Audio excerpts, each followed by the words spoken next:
खबर शामिल करते हैं मीरपुर आज़ाद कश्मीर से। आज बरोज जुमा 10 बजे खड़ी शरीफ प्रेस क्लब का सालाना इजलास मुनक्किद हुआ, जिसमें बाज़ाब्ता क्लब मेंबरान की मुशावरत से नए सदर और सेक्रेटरी का ऐलान किया गया। नए सदर राजा वकास सरवर को सदर मुंतखब किया गया और सेक्रेटरी के लिए दोबारा कामरान ही कायम दायम रहे।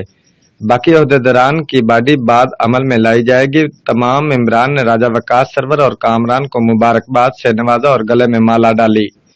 इजलास इज्जत व एहतराम के साथ इख्तिताम पजीर हो गया। साबिक सदर चौधरी रियाज पोठी को अच्छी परफॉर्मेंस देने पर तमाम मेंबरान ने सराहा और गले में माला डालकर रुखसत किया। नई बॉडी जल्द तैयार कर दी जाएगी। राजा वकास सरवर ने अपने ख्यालात का इजहार करते हुए कहा, मैं प्रेस क्लब के लिए हर मुमकिन आसानियां पैदा करूंगा और क्लब की बिल्डिंग के बारे कोशिश जारी रखूंगा। तमाम मेंबरान को साथ लेकर चलूंगा। अवामी मसाइल उजागर करने में आला किरदार अदा करूंगा। आखिर में सबका शुक्रिया अदा किया। रिपोर्ट कुर्बान मलक, डिप्टी ब्यूरो चीफ, जियो एक्सप्रेस न्यूज, मीरपुर आज़ाद कश्मीर।